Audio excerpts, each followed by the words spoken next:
दोस्तों, स्वागत है आपका मेरे चैनल पर जिसका नाम है एजुकेशन हब। तो कैसे हैं आप सब और कैसे चल रही है आपकी एग्जाम्स की तैयारी। आज का जो हमारा टॉपिक है वो बीएड से रिलेटेड है और बहुत ही ज़्यादा इम्पॉर्टेंट है और आपकी जो थर्ड सेमेस्टर में टीचिंग प्रैक्टिस लगेगी उसमें भी बहुत ज़्यादा काम आने वाली चीज़ है ये। तो ये टॉपिक बहुत ही ज़्यादा कह लो इम्पॉर्टेंट है, तो इस वीडियो को एंड तक जरूर देखें। उससे पहले अगर आप मेरे चैनल पर नए आए हैं या अभी तक आपने मेरा चैनल सब्सक्राइब नहीं किया है तो मेरे चैनल को जरूर सब्सक्राइब करें और बेल आइकन को जरूर प्रेस कर दें ताकि मेरे आने वाली वीडियोस की नोटिफिकेशन आपको सबसे पहले मिलती रहे। हमारा आज का जो टॉपिक है वो है lesson plan, full concept, characteristics, phases, objectives, importance and steps. सबसे पहले लेसन प्लान होता क्या है। Lesson plan it refers to preparing and planning for the person whom the teacher has to teach in the classroom. ये एक ऐसा कह लो plan है जो कि पहले प्रिपेयर किया जाता है, एडवांस में प्रिपेयर किया जाता है उनके लिए जिनको टीचर ने क्लास में जाके पढ़ाना है। किसके लिए? स्टूडेंट्स के लिए, ठीक है, प्यूपिल्स के लिए। मींस ऐसा प्लान जो प्रिपेयर किया जाता है एडवांस में पहले से जो कि बच्चों को क्लास में पढ़ाया जाएगा, ठीक है। तो लेसन और प्लान जो है टू वर्ड्स का कॉम्बिनेशन है। लेसन जो होता है कोई पर्टिकुलर यूनिट हो गया या पर्टिकुलर टॉपिक हो गया, ठीक है, या पर्टिकुलर कॉन्सेप्ट हो गया, और प्लान का मतलब होता है to think in advance, to think before doing anything. Lesson plan क्या है कि पहले से ही प्लान करना, एडवांस में सोचना कि आपने क्लास में जाके बच्चों को क्या पढ़ाना है और कैसे पढ़ाना है, ठीक है। तो ये एक प्री डिटरमिन्ड प्लान होता है, ठीक है, जिसमें कि सारे यूनिट्स को प्रेजेंट किया, मतलब जो भी यूनिट आपने पढ़ाना है, ठीक है, जो भी टॉपिक पढ़ाना है उसको अच्छे से क्या किया जाता है, प्रेजेंट किया जाता है। और क्या है, जो भी मेथड्स आपने यूज करने हैं, जो भी स्ट्रेटेजीज यूज करनी है, टेक्निक्स यूज करनी है, या जो भी टीचिंग एड्स यूज करनी है आपने बच्चों को पढ़ाते हुए इन अ पर्टिकुलर टाइम पीरियड, वो सारा आप इसमें मेंशन करते हो, ठीक है। लेसन प्लान एक क्लियर डिस्क्रिप्शन होती है कि ताकि जो है कि क्लास का एनवायरनमेंट कैसे होगा, ठीक है, प्रॉपरली उसको कैसे आप मैनेज करोगे, एक अच्छा क्लास एनवायरनमेंट कैसे आप क्रिएट करोगे, ठीक है। और इसमें कौन कौन से टीचिंग स्टेप्स आएंगे जिससे कि हमारे जो लेसन के ऑब्जेक्टिव हैं, ठीक है, जो हम लेसन प्लान में क्या क्या चीजें इन्वॉल्व होती हैं, ये किन किन चीजों कि हम प्लानिंग करते हैं इन लेसन प्लान। पहली चीज है व्हाट एम आई टीचिंग। यहाँ पे आपका क्या आएगा, टॉपिक आएगा कि आपने क्या पढ़ाना है बच्चों को, ठीक है, वो टॉपिक आएगा। इस क्वेश्चन का आंसर, ये 4 क्वेश्चन है जिसको आपको एक लेसन प्लान में लिखना होता है। व्हाट एम आई टीचिंग, कि आपको कौन सा टॉपिक, कौन सा यूनिट, बच्चों को कौन सा कॉन्सेप्ट पढ़ाना है वो आप यहाँ पे डिसाइड करते हो। हाउ विल आई टीच, कौन सा मेथड, कौन सी स्ट्रेटेजी, कौन सा टीचिंग एड आप यूज कर रहे हो बच्चों को अच्छी तरीके से समझाने के लिए, उनके नॉलेज को एनहांस करने के लिए। नेक्स्ट आता है whom will I teach, किसके लिए बना रहे हो, ठीक है, किसको पढ़ाना है, बच्चों के लिए, ठीक है, तो उसका आंसर क्या होगा, प्यूपिल, स्टूडेंट्स।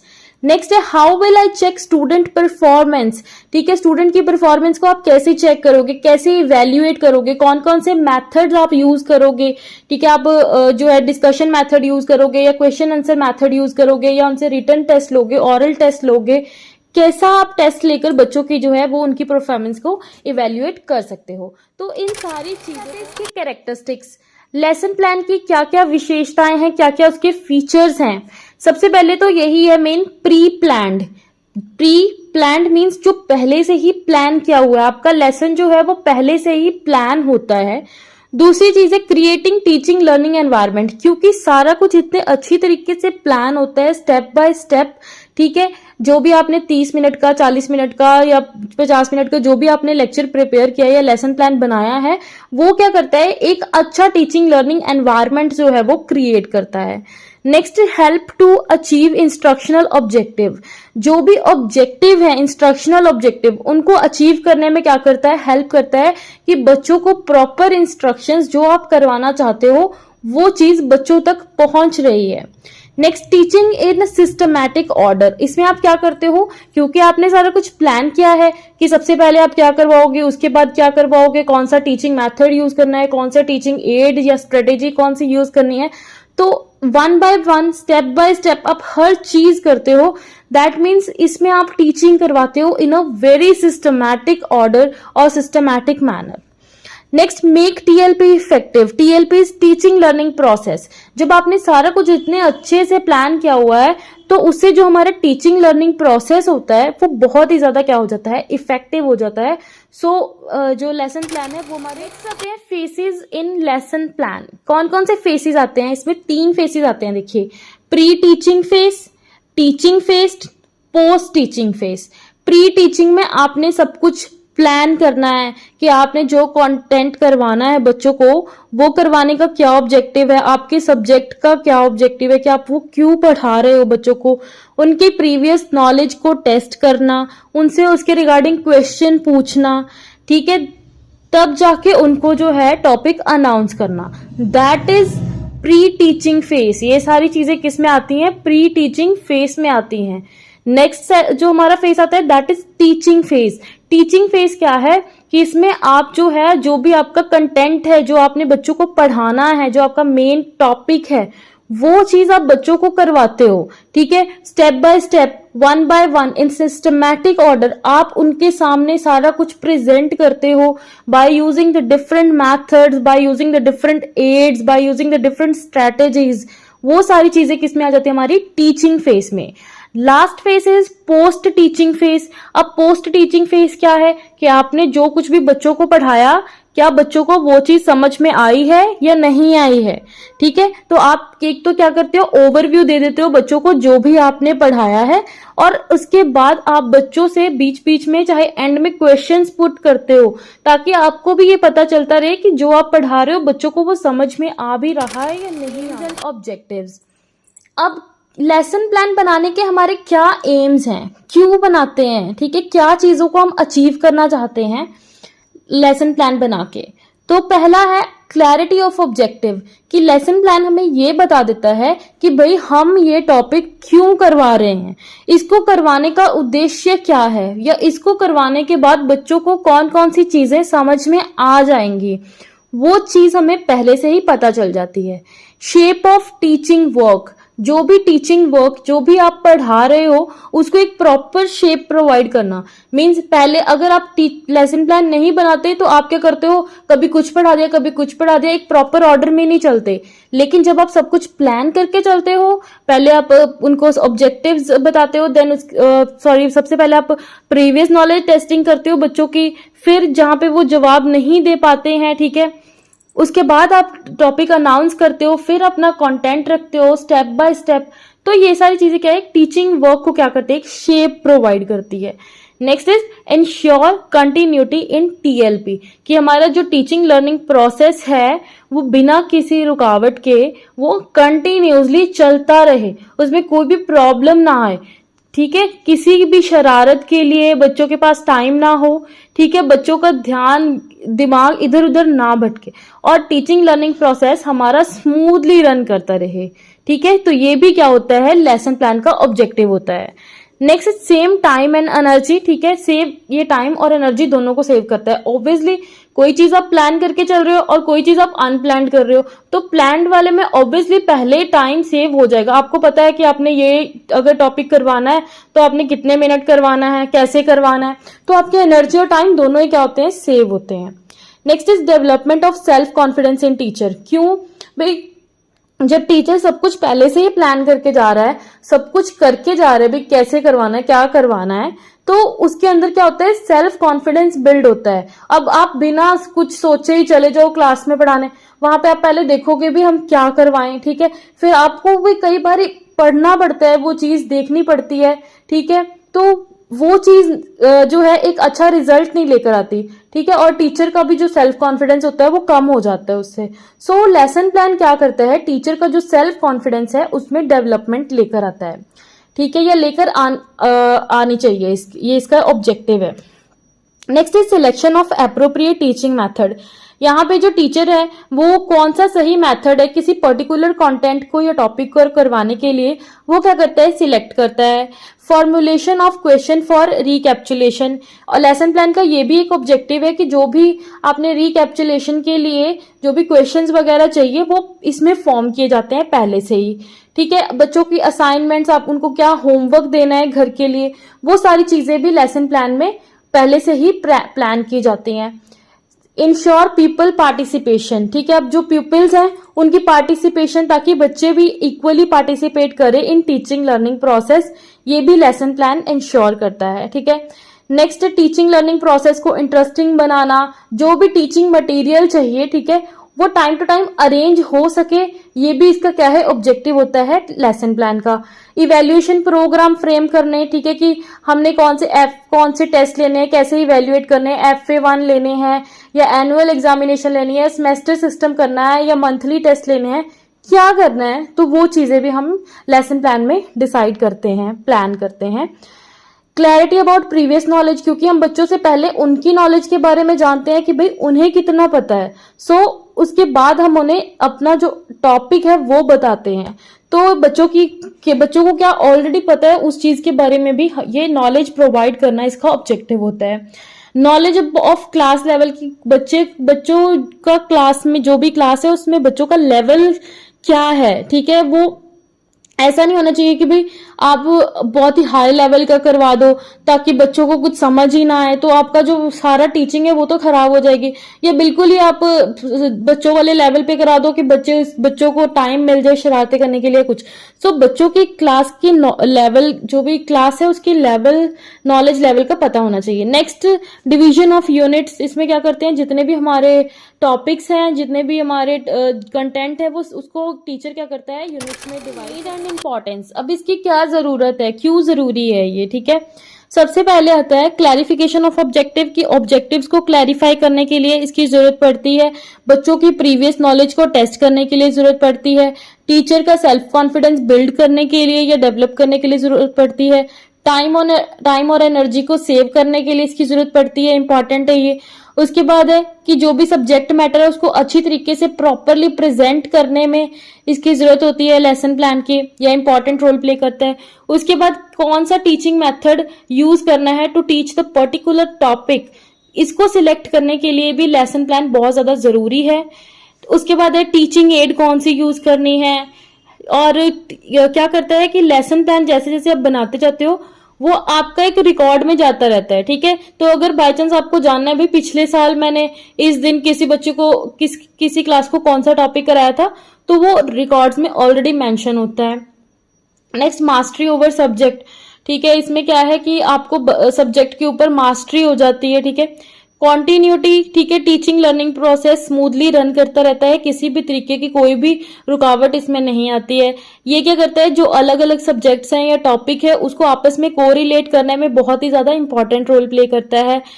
और लेसन प्लान बहुत इंपॉर्टेंट है रिकैप्चुलेशन में, ठीक है। इसमें बच्चों से जो भी क्वेश्चंस पूछने हैं, जो भी उनको होमवर्क असाइन करना है, वो सारी चीजें हम यहाँ पे डिसाइड करते हैं।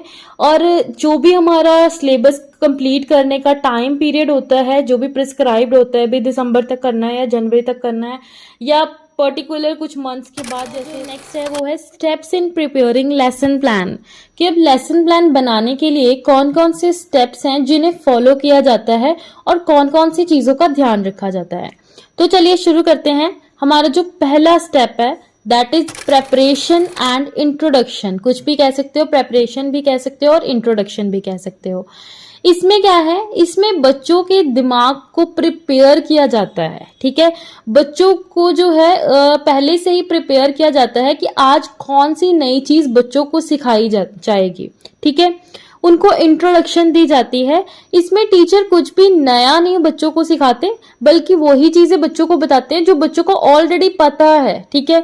उनसे क्वेश्चंस पुट करते हैं ताकि वो उनकी प्रीवियस नॉलेज चेक कर सके कि उन्हें कौन कौन सी चीजों के बारे में ऑलरेडी पता है।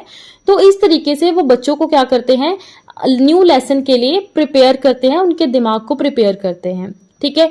तो इसमें वो क्या क्या क्या कर सकते हैं, सबसे पहले तो वो उनकी प्रीवियस नॉलेज को टेस्ट करते हैं, बच्चों में क्यूरियोसिटी बढ़ाते हैं, उनके इंटरेस्ट को जनरेट करते हैं ताकि बच्चे बहुत ज्यादा क्यूरियस हो जाएं कि आज भाई क्या पढ़ाने वाले हैं, कौन सा नया टॉपिक है, बच्चों में ये चीज लाने के लिए। नेक्स्ट है इसके लिए जो उनकी जो उनका इंटरेस्ट अराउज करना है या क्यूरियोसिटी अराउज करनी है, उसके लिए उनको कुछ भी कर सकते हैं, उनके साथ कोई डिस्कशंस कर सकते हैं, उनको कोई पिक्चर्स दिखा सकते हैं, चार्ट्स दिखा सकते हैं, मॉडल्स दिखा सकते हैं, कोई एक्सपेरिमेंट करके दिखा सकते हैं, तो जिसकी वजह से बच्चों का इंटरेस्ट उस टॉपिक में जनरेट हो। स्किलफुल क्वेश्चनिंग कर सकते हैं बच्चों से, ठीक है। और उसके बाद क्या करना होता है, अनाउंस प्रेजेंटेशन। अब क्या है, आपने अनाउंस कर दिया, टीचर ने अनाउंस कर दिया कि क्या करवाना है, ठीक है। अब जो है बच्चों को जो नया सब्जेक्ट मैटर है वो क्या करेंगे, प्रेजेंट करेंगे टीचर, ठीक है। इसमें क्या करना है, this important step involve a lot of mental activities on the part of students। Means students की इसमें बहुत ज्यादा मेंटल एक्टिविटी होती है, उनका दिमाग बहुत ज्यादा इस टाइम पे मतलब कि वर्क करता है, समझने की कोशिश करता है जो भी नया टॉपिक क्लास में करवाया जा रहा है, ठीक है। टीचर इस टाइम के ऊपर, इस स्टेप के ऊपर क्या करते हैं, अपना जो भी लर्निंग मटेरियल है वो क्या करते हैं, प्रेजेंट करते हैं। लेकिन कैसे प्रेजेंट करेंगे, on the basis of psychological principles, जो आपने फर्स्ट सेमेस्टर में पढ़े हुए हैं साइकोलॉजिकल प्रिंसिपल्स, ठीक है। उसके बेसिस के ऊपर अपने लर्निंग मटेरियल्स जो है प्रेजेंट करते हैं बच्चों के सामने, जो कि easy to difficult, simple to complex वगैरह जो आपने पढ़े थे वैसे उस तरीके से, मतलब पहले इजी करवाओ, बाद में बच्चों को डिफिकल्ट उस टॉपिक करवाओ, पहले सिंपल करवाओ, फिर उसको बाद उसको कॉम्प्लेक्स टॉपिक के ऊपर लेकर जाओ, ठीक है। ताकि ये चीज क्यों की जाती है, ताकि जो भी टीचिंग एड्स टीचर यूज कर रहा है अपने लेसन को समझाने के लिए बच्चों को, वो बहुत ज्यादा इफेक्टिव तरीके से यूज हो सके। और इस स्टेज में जो है टीचर क्या कर सकता है, जो भी क्वेश्चंस पुट कर सकते हैं, ठीक है। बच्चों को मैप्स बना के, ग्राफ्स बना के दिखा सकते हैं, कोई पिक्चर्स दिखा सकते हैं, कोई मॉडल दिखा सकते हैं, या कोई इलस्ट्रेटिव मटेरियल ला के दिखा सकते हैं, बच्चों को कोई डेमो दे सकते हैं, या उनको एक्सप्लेन करके जो है अपना एसोसिएशन एंड कंपैरिजन। अब इस स्टेज के ऊपर जो टीचर है वो क्या करेगा, वो बच्चों को कहेगा भी कि मतलब इस तरीके से प्रिपेयर करेगा ताकि बच्चे जो हैं, जो भी उन्हें नई नॉलेज आज मिली है उसको कंपेयर करें, कोरिलेट करें विद द ओल्ड नॉलेज, जो उनको ऑलरेडी पता है उनको कोरिलेट करें, आपस में जोड़े, ठीक है। कंपैरिजन और एसोसिएट करके ही जो स्टूडेंट है उनकी नॉलेज क्या होगी, ग्रो करेगी, ठीक है। क्योंकि बच्चों को क्या करना है कि उनको चीजें करवा के बाद में उनको सेम कोई फैक्ट दे दो कि आपको इनके बीच में डिफरेंशिएशन करनी है या सिमिलैरिटी फाइंड आउट करनी है। जैसे अगर हम बच्चों को कोई दो टॉपिक करवा देते हैं, या अगर हम इसी की बात करें कि डिस्कशन मेथड और लेक्चर मेथड करवा दिया, बाद में हम बच्चों को खुद बोल देंगे कि भाई आप इसमें सिमिलैरिटी और डिफरेंसेस फाइंड आउट करो, ठीक है। तो इसके साथ बच्चों को आप एग्जांपल्स भी दे सकते हैं रियल लाइफ से रिलेटेड, ठीक है। जो न्यू नॉलेज है, ठीक है, वो सोशल और फिजिकल एनवायरनमेंट से भी कोरिलेट किया जाना चाहिए। और जो है इसमें क्या होता है कि ये ब्लेंड होता है, blend of old and new knowledge, ठीक है।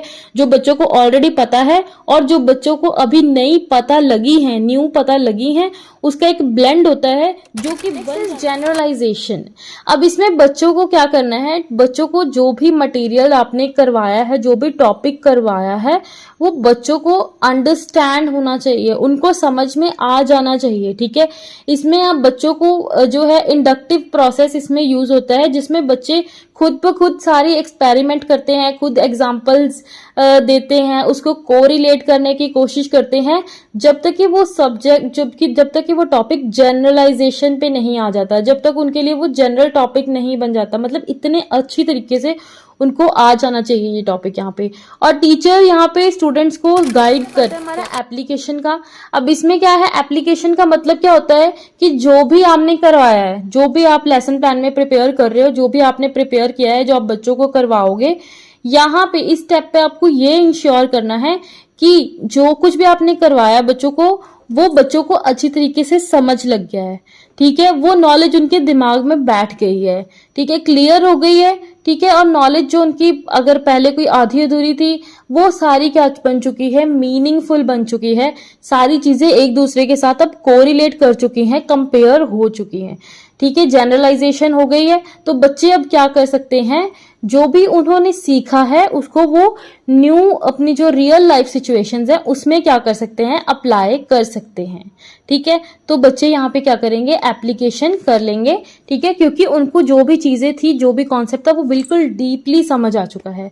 अगर हम कॉमर्स की बात करें तो इसमें क्वेश्चंस अराइज हो सकते हैं इस तरीके की, जिसमें बच्चों को है डायग्राम बनवा सकते हैं, ठीक है, या उनको चार्ट प्रिपेयर करने में हेल्प कर सकते हैं, या जर्नल लेजर या फाइनल अकाउंट्स बनाने में उनकी जो है हेल्प कर सकते हैं हम, ठीक है। यहाँ पे बच्चों को सारा कुछ अच्छे से समझ आ जाएगा और वो उसको, और कह लो लास्ट स्टेप है ये रिकैप्चुलेशन का। इसमें क्या होता है कि रिकैप्चुलेशन का मतलब क्या होता है कि जो कुछ भी आपने एंटायर लेसन प्लान में बच्चों को करवाया है फ्रॉम द स्टेप 1, ठीक है, जो स्टेप 1 से आप करवाते आ रहे हो, इंट्रोडक्शन करवाई, फिर प्रेजेंटेशन की, फिर आपने कंपेयर किया, फिर उसके बाद उसको जनरलाइजेशन की उसकी, फिर एप्लीकेशन की।